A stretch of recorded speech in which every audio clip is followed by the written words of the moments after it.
Blog Talk Radio. Oh, it's time to get real. Oh, yeah.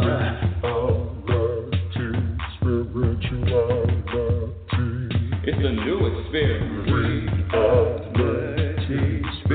Reality. Yeah, keep your ears open for this one, man. Spirituality. You got a question for RLN? Spirituality. Yeah, it's time to get some answers, baby. Spirituality. Oh, now we getting real. Getting real. Spirituality. Yeah, it's time to get down.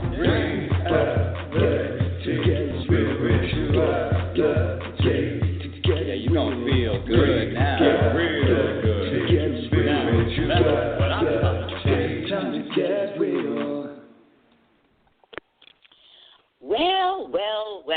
Welcome to Reality Spirituality. I'm your host, Happiness Specialist. That's right, I said it. Happiness Specialist Rebecca L. Norrington. And thank you for joining. Thank you for listening. Boy, the numbers are just spiking up every week. I don't know how the hell these new people are finding me, but welcome everyone to Reality Spirituality. And who is this happiness specialist? What? Reality Spirituality? Well, let me just share with you. This show is designed, created to share, I said share twice, share with you what I've learned about how to experience more happiness on this journey. How to experience more happiness. And who out there doesn't want to be happier? Who out there doesn't want to feel happier? Who out there doesn't want to experience more happiness along their life? You know, it's so interesting. One of the things about happiness is, when I say happiness, I'm talking about not, he called and I windfall, I won the lottery, now I'm happy. No, what I'm talking about when I say happiness, I'm talking about an internal peace, a foundation of peace, rooted in contentment, rooted in balance, rooted in being relaxed along the journey. In other words, knowing that whatever is going to happen and whatever doesn't happen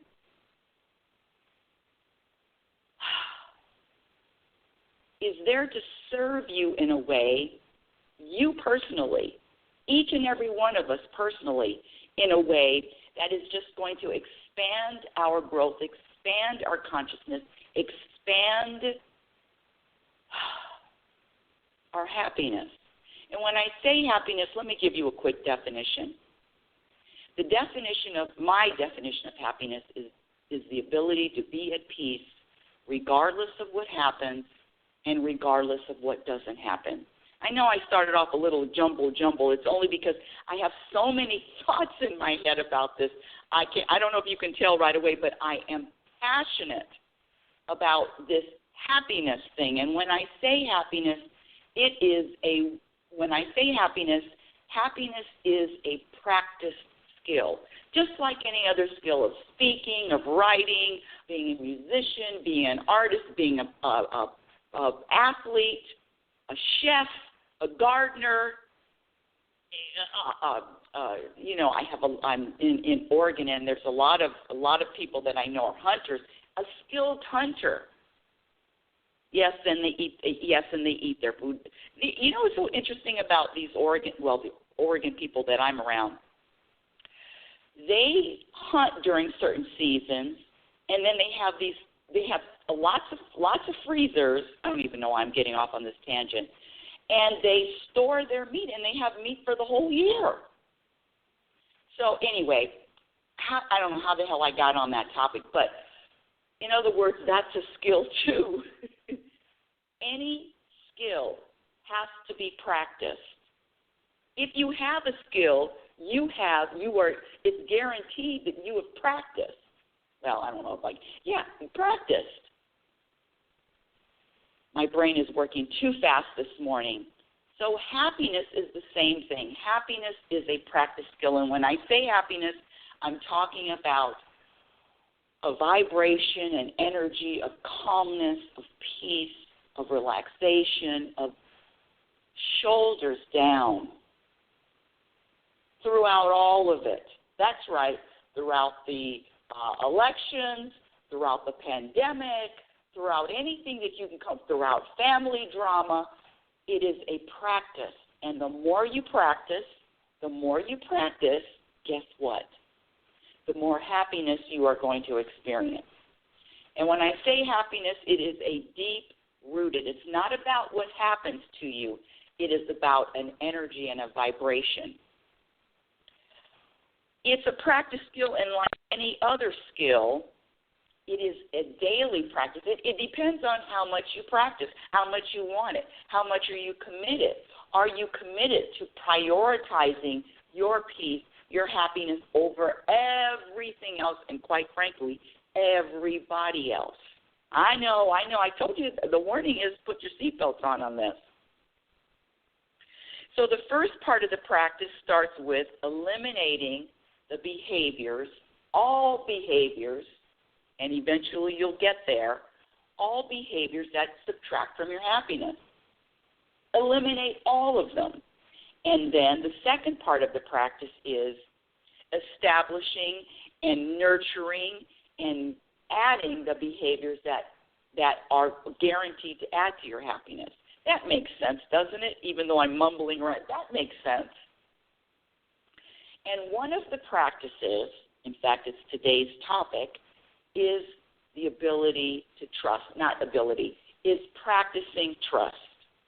But before I do that, you can email me at well, actually right now I'm going through a little transition with the new website and everything. You can email me at rlnsignature@gmail.com. I'm available for weekend retreats, daily retreats, one-on-one sessions. Just email me to get any information on that. I'm really not a good salesperson at all. Where's my salesperson universe? Bring them to me, please. Where's my PR? Where's my management universe? Bring them to me, and bring them to me now. One of the things that's so interesting about trusting is that you know that you are going to get everything you need when you need it. Not when your ego wants it, but right now you have everything you need in this moment. And it is about the present moment. And trusting that is the practice, and it's not easy. So a lot of my questions I get is, Rebecca, how long does it take? This overnight success, even if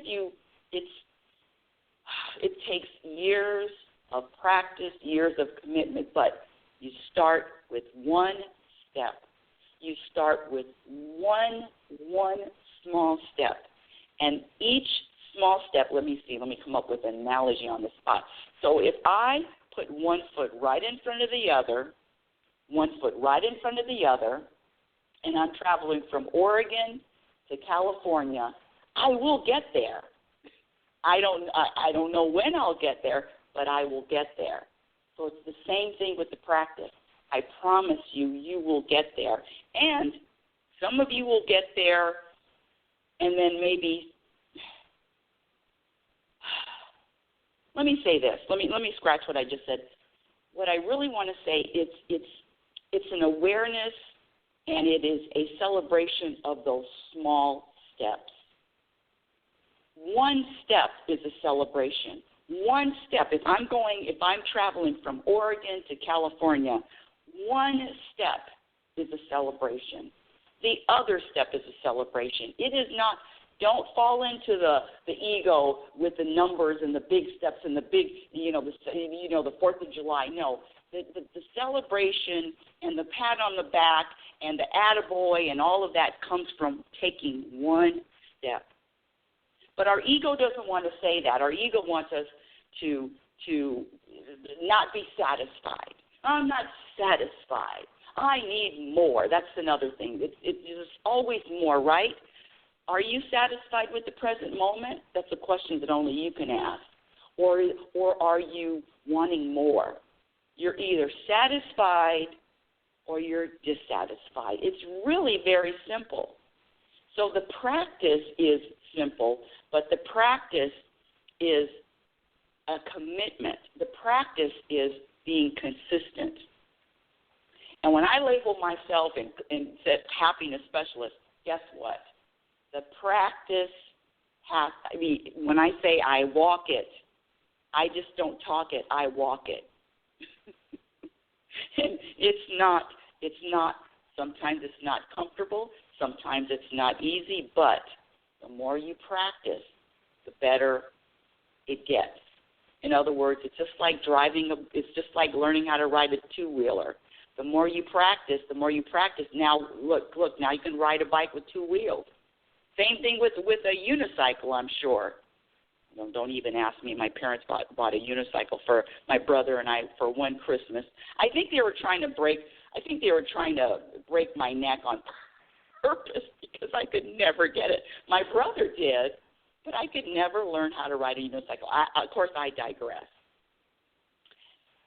I have a question for you. We just celebrated Thanksgiving, and it's so interesting. Thanksgiving is one of those holidays, like most holidays, is all the traditions come out. Same thing, same food, same side dishes, same people. Not to say that there's anything wrong with that, as long as you're conscious, and as long as you're conscious of, yes, I enjoy the sameness. I enjoy doing the same thing every year. Because I know a lot of people have talked to me, and it's become an obligation. Can you feel obligated? Are you that energy of obligation? Oh, I really don't want to go, but I really don't want to do this, but Aunt Sarah's going to be so disappointed. All of that. Listen, this reality spirituality is breaking free of all obligations that affect your peace, that affect your happiness. And when I say affect, you know what I'm talking. There is a real big difference of difference of vibrations of tolerating and being free and yes, I really want to do this. So there's a lot of that going on during holiday season. Good luck with that. Let me sorry. Let me get to the topic at hand. The number to call in, I have a few people in the queue. The number to call in is area code 646-564-9619. Area code 646-564-9619. Oh, somebody just messaged me. How can you deny 95 years old?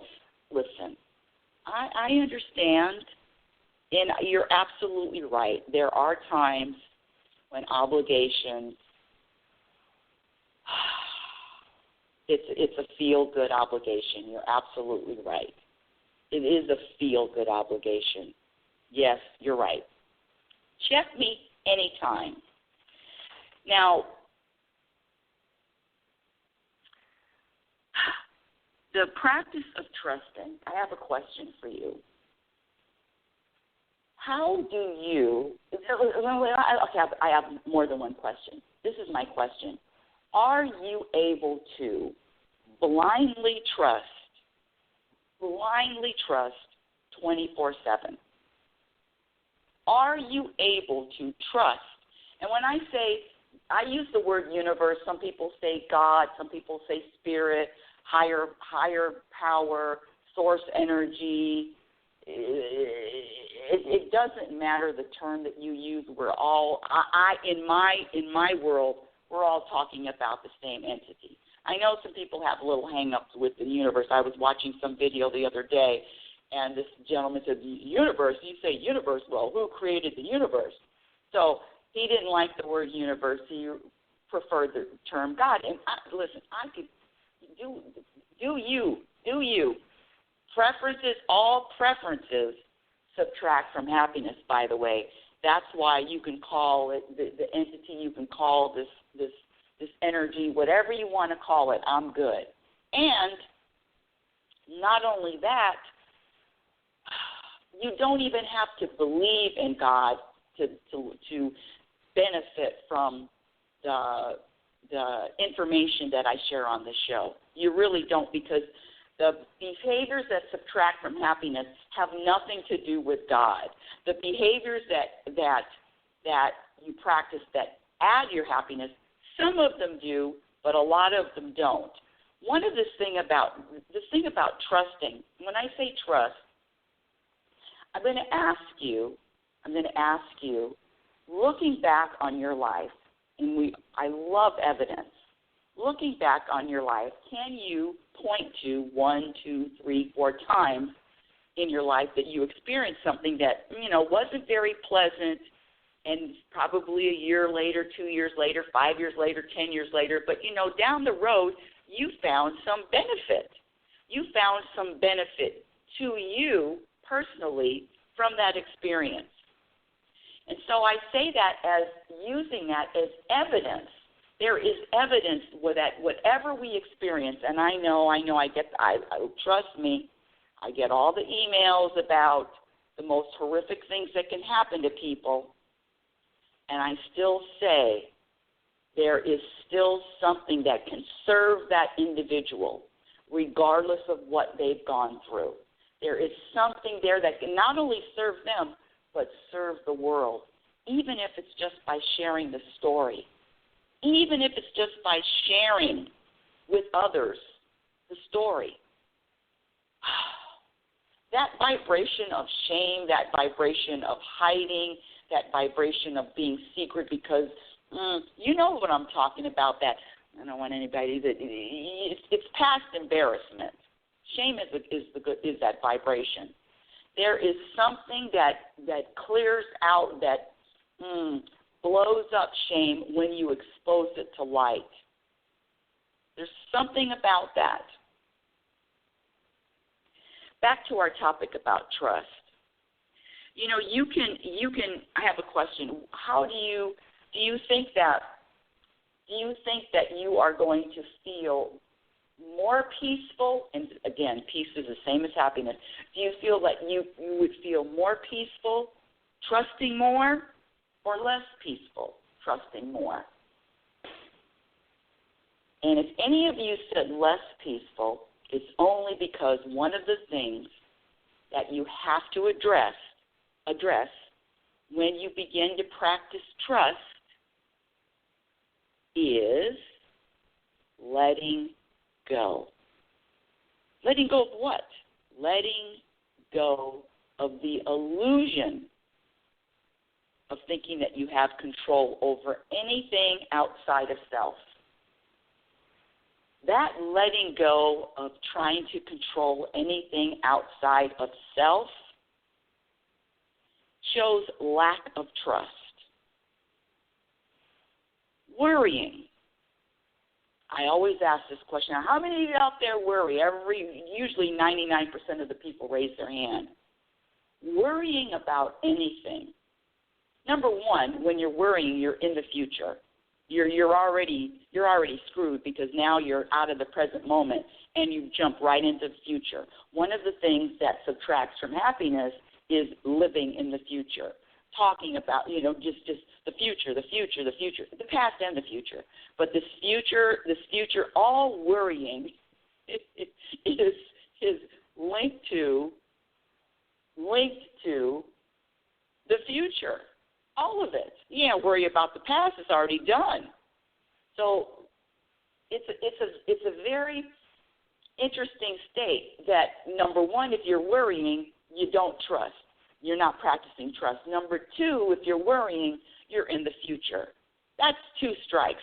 Let me give you a number 3, just to give you a strikeout. Let's see. A number 3 is, if you're worrying, trust. Number 3 is you're thinking that you can control. You think that there is something beneficial. Well, scratch that, because I don't know what you're thinking. But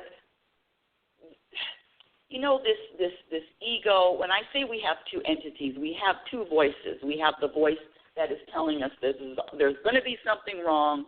The ego is the one that worries, because your inner self, your inner being, your conscious, your spirit knows that everything is in order, knows that everything is unfolding in the proper order and in the proper time. So that other entity that says, oh, there's something wrong, that entity, there is a practice of stepping back and just witnessing that critical voice, witnessing, as opposed to identifying with it. Because when I identify with my ego, I'm telling you, I'm screwed every time.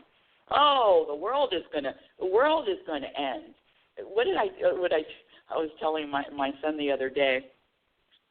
He's coming to visit, and listen, my ego is just like everybody else's ego. Just because I know how to practice, my ego still has its own stage. This will be your last visit. Oh, you're getting older. I have the same thoughts. Oh, you're getting older, and who knows what's going to happen. You never know. Right around the corner, you're getting older, and you have one foot in the grave. Please.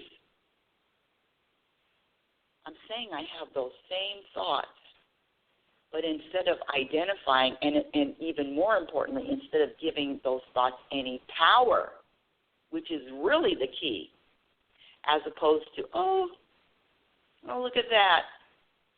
I think I'm going to die soon. Or my ego, scratch the I, my ego thinks I'm going to die soon. That's another thing.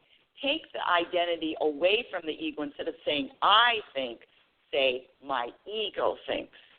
My ego is upset. My ego is worried. My ego thinks. My ego is all doom and gloom. Start distancing yourself from that critical voice, and know that is not who you are. So let's get back to trust. So before you can trust, you have to let go the illusion of thinking that you have control over anything outside of yourself. This trust, I forgot. Okay, hold on a second. Let me just stay on this topic. I have to write this down because I have to remember to share with you what I learned this week. That's the happiness. Okay. Trust is a practice that gets stronger and stronger and stronger the more you let go. It's just like lifting weights. The more you lift, the stronger you're going to get. The more you practice, and you start off with very small baby steps, the more you practice, the more you're going to be able to trust. And when I say trust, I mean trust when you are challenged. Oh, it's easy to trust. Oh, thank you, God. Yes. Oh, thank you for this day. But what happens when you're challenged, when you're right in the middle of the storm? That's what I'm talking about. That's the practice I'm talking about. Again, it doesn't happen overnight. You take one step at a time. And then I ask for help. I always am asking for help.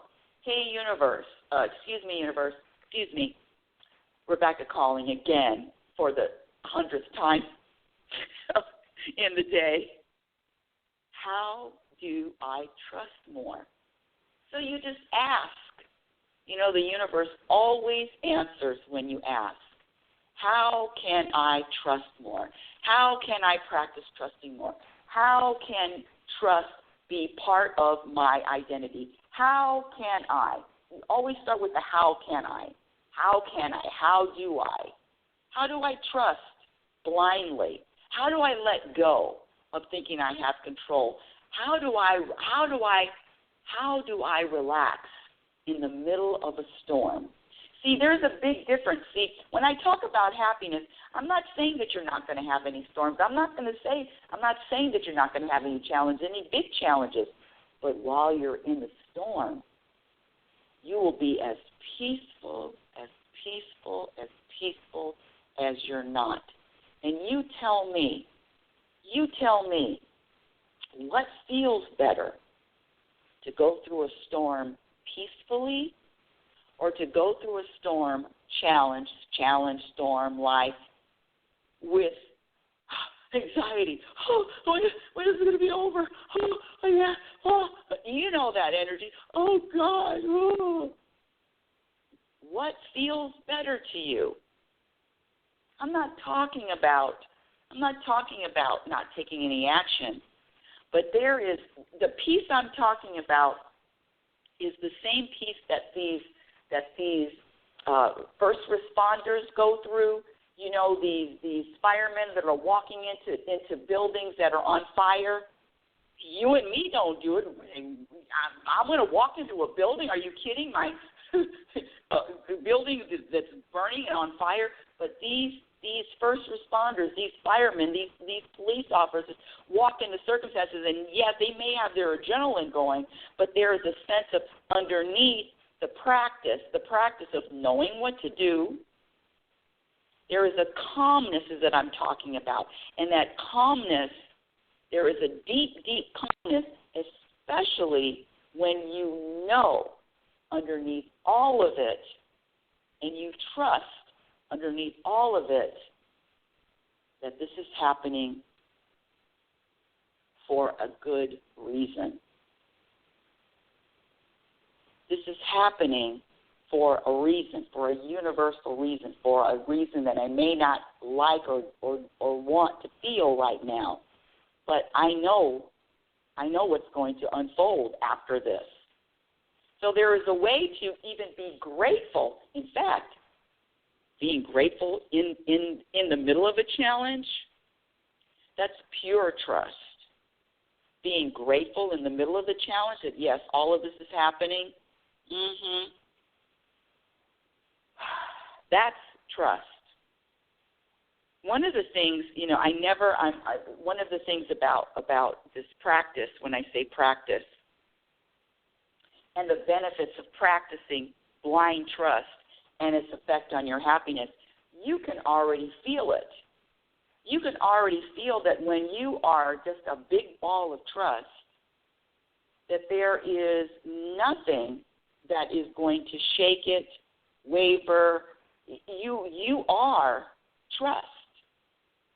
You can smile during the storm. You can laugh during the storm. Not always. I know, I'll admit it, not always. But eventually, you'll be able to laugh. And now I'm getting into laughter, but laughter is another way of being, is a vibration of lightness.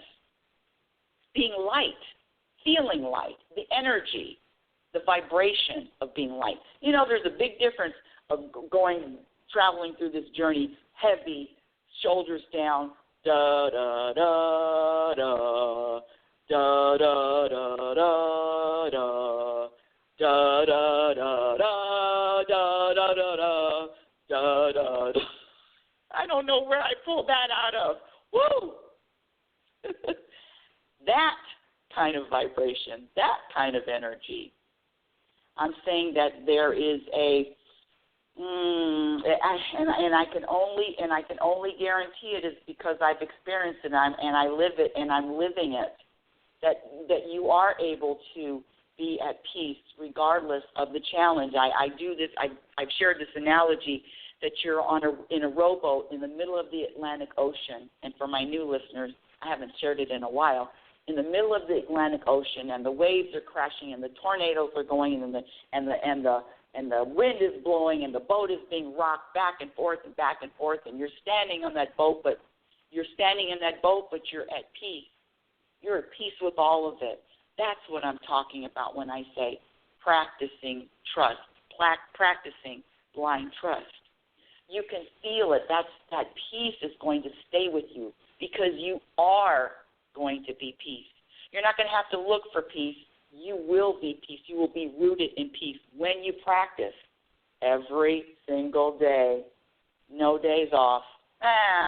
No days off. No moments off. And you just ask the universe, hey, how? Hey, universe, how? How can I practice more? What do I do to practice more? And you will get answers. This is what I wanted to share.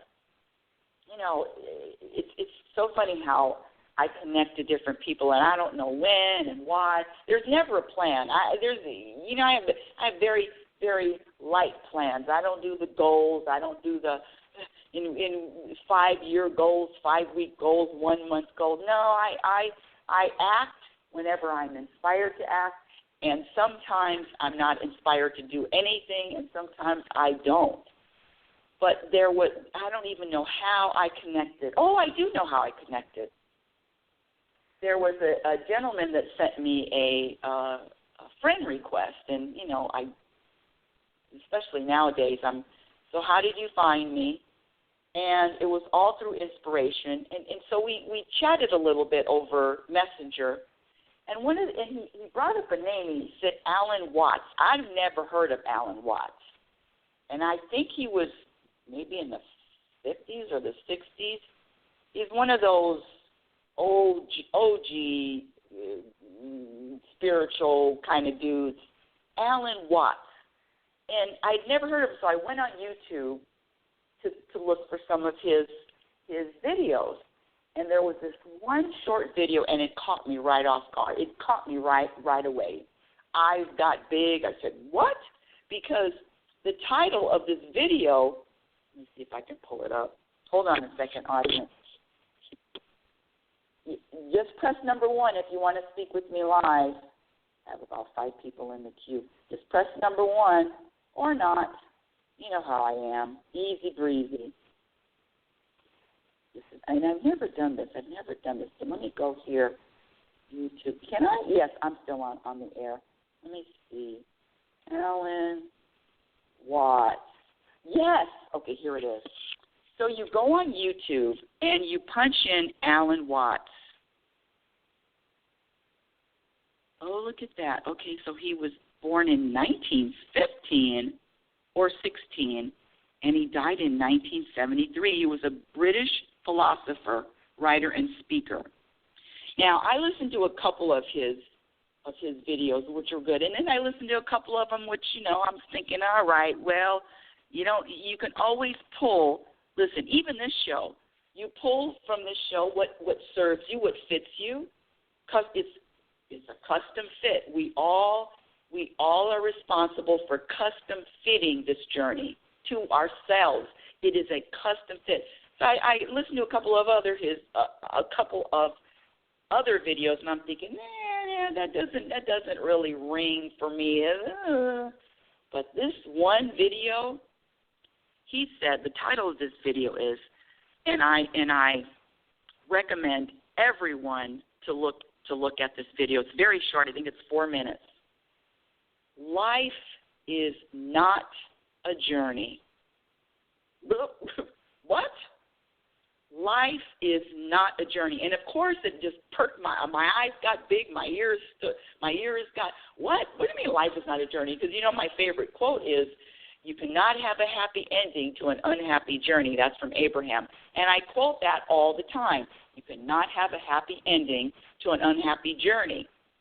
And this Alan Watts guy, and Watts is spelled W-A-T-T-S, Alan Watts, YouTube, 4 minutes. Life is not a journey. I said, what the hell? What do you mean life is not a journey? And that's another thing about this happiness. Stay open. Always stay open. New beliefs, new ideas. You can feel if it's a fit for you. You can feel if it's true. You can really feel it. Deep down inside, you can feel the truth. You can always feel the truth. You could do it when you were born. I know we're programmed to start thinking. We just start using our brain and using our mind, but I'm telling you, that sixth sense, that intuition, that you know what I'm talking about, that guide, that internal guide. You can feel when something fits. So this guy, and I really encourage you to look at it because I'm not going to be able, because it's very nice. It's animated too. The video is animated and it's really good. So I'm not going to be able to do it justice, but this is what he says. Life is not a journey.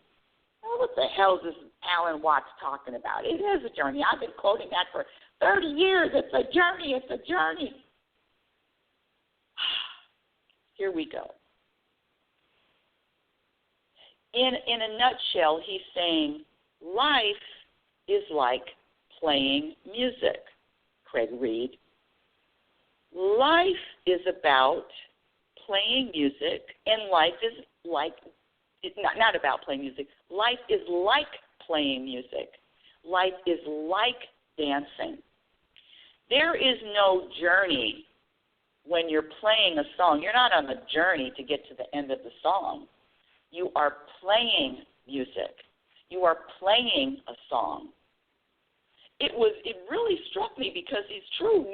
When if you're out there and or even listening to a song, you don't, you got to get through the song. The song's a journey. You got to get to the end of it. Let's speed up to get to the end. No, you play music. So life is to be played. I'm up here thinking life. There's certain things that first grade, second grade, third grade, this, that, next journey, next step. But he really describes it as play. Also dancing. You don't go out on the floor and you dance and you got to get to the end of the dance. A journey means that there is a beginning and an ending. At least in my mind, it means there was a beginning and there's an ending, and we all know where the ending is. The ending is the end. 6 feet under. But he said you're dancing not to get to. You're not journeying when you're dancing. You're dancing. In other words, there's a freedom and there's a play and there's an energy that I wasn't taught, and I doubt anyone else was taught. Play at life. Play. Now, when I say play, that doesn't mean, oh, gosh, let's play. I mean, play at it. Play at all of it. Even the challenges. There is a way to play at to be playful while during a challenge. I wasn't taught that because I am one playing ass, fun ass mother effer. I mean, I love to play. It's play, entertain, fun. But I sure wasn't taught that. I was taught this stuff is serious. I got to get through this. It's serious.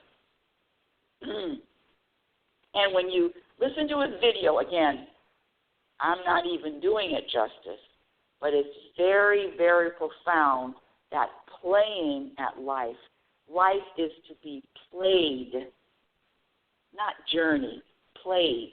I don't know, it really resonated with me. In fact, to the point where I might have shed a tear or two. And there was another video that I really, really liked, and he was talking about meditation. Another thing, meditate doesn't mean that you're accomplishing anything. It's just something that you do. It's nothing to accomplish. It's something just to do.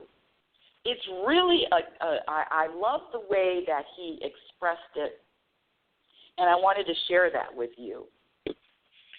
Let me just look over my notes and see if I covered everything really quick.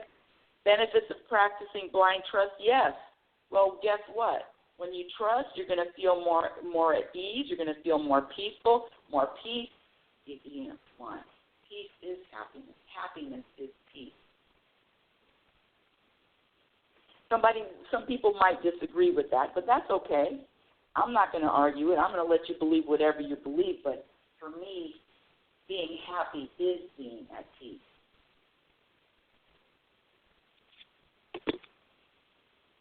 Hold on. I know I had something else I wanted to share. What was it? I did that already. Yes. Thank you for your patience. Yes, I did that already. I said that already. You know, the bottom line is this. Life is a roller coaster. It is. It's a lot of ups. It's a lot of downs. And so my question to you is, how do you want to ride on the roller coaster? How do you want to ride? You want to ride with your hand gripping a death grip on the handlebars? Or you want to ride the roller coaster enjoying it, hands up and woohoo! You want to ride it with your hands death grip, or you want to ride the roller coaster with your hands up? I know I said it twice. Woohoo! You're not even going to believe what I just did. I put the microphone down. I was so involved. I said, "What are you doing?" I just put it down. A little backstage, real reality spirituality. Boy, I can go into a zone in a minute. And that's when you know you are in the moment. That's when you know you're in the moment. when, oh, it's the moment, it's the moment, it's the moment. It's a little spacey sometimes. You know, it's a little bit. It's like holding on to a balloon, a balloon filled with helium. And sometimes if you let that balloon go, it goes woo all the way up. And sometimes I need to be held by the string just to, okay. That universal, that state is very intoxicating when you're really lost in the universe and you let go of this world and you're really lost in the moment and you're experiencing the moment in fascination and wonderment. It happens from time to time, and you just got a real life example of what that looks like and feels like and sounded like. Okay, so back to trust. Blind trust, practicing trust, number one, the takeaways are, it is a practice. The more you trust, the more you're going to have to let go of control. The more you trust, the more you're going to have to scratch the illusion of thinking that you have control. The more you trust, the more peace you're going to experience. The more you trust, there will be zero to worry about. None. Nada. Nothing to worry about. How many of you out there, see, this is the problem. Some of you out there like worrying. Worrying is an addiction. You know, we talk about the addictions from food to drinking to all of that. No, worrying is an addiction. People, and let me say this: people that, when I say when you worry, that just indicates lack of trust, and they really don't like hearing that. I mean, nobody likes hearing that because that's another thing. This practice, when I say happiness is a practice skill, 100% of the time you are going to be practicing in the mirror. 100% of the time your practice is going to be in front of the mirror. That's right. No getting around it. And it is a little uncomfortable. No, it's a lot uncomfortable. So when I point out that the only reason why people worry is because lack of trust, they're, oh. So it lets me know, what are you going to do about it? What are you going to do about it? But that worrying is very intoxicating, and that worrying is another form of drama. And people are not only addicted to worrying, they're addicted to the drama. What would happen if you didn't worry? Can you imagine what you would do with your time? What would happen if you never worried? If you didn't worry? If you stopped worrying?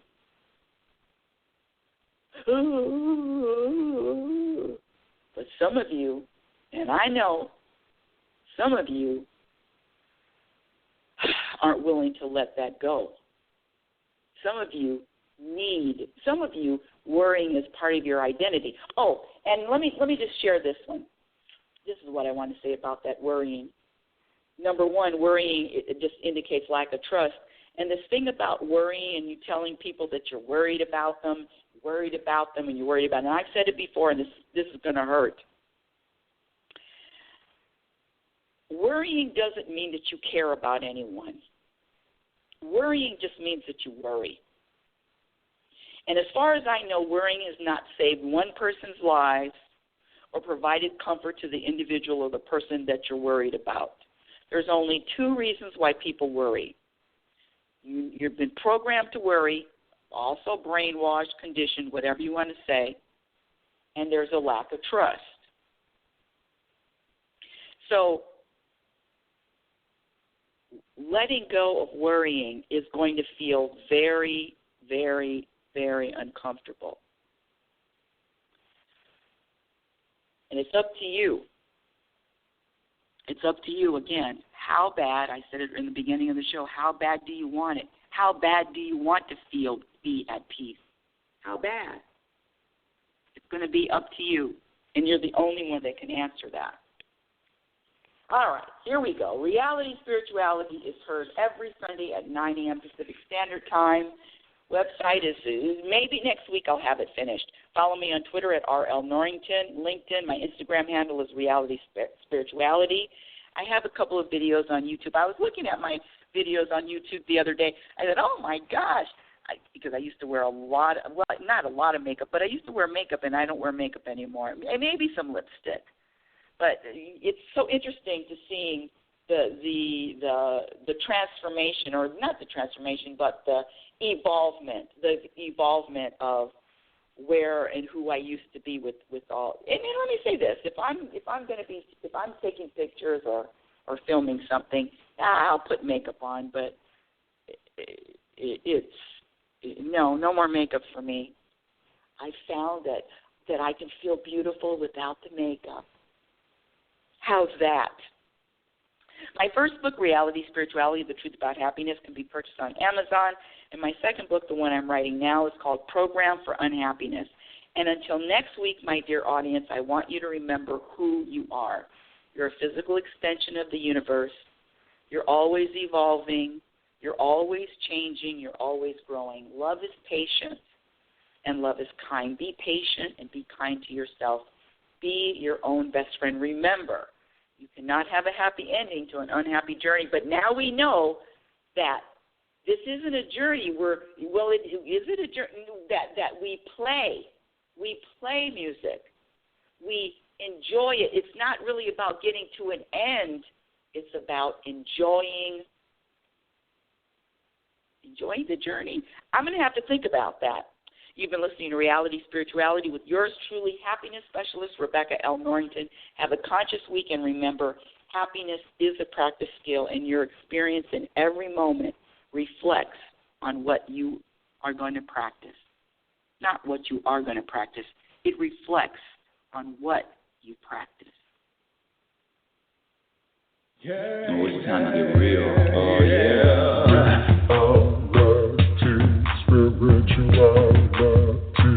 It's a new experience. Reality Spirituality.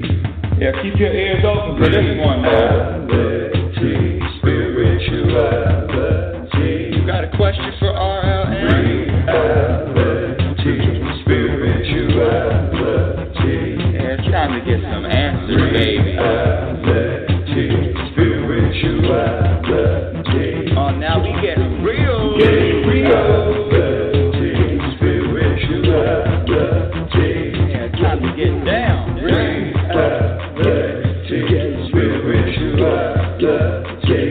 Yeah, you gonna feel good now. Get real good. Now, that's what I'm talking about. Time to get real.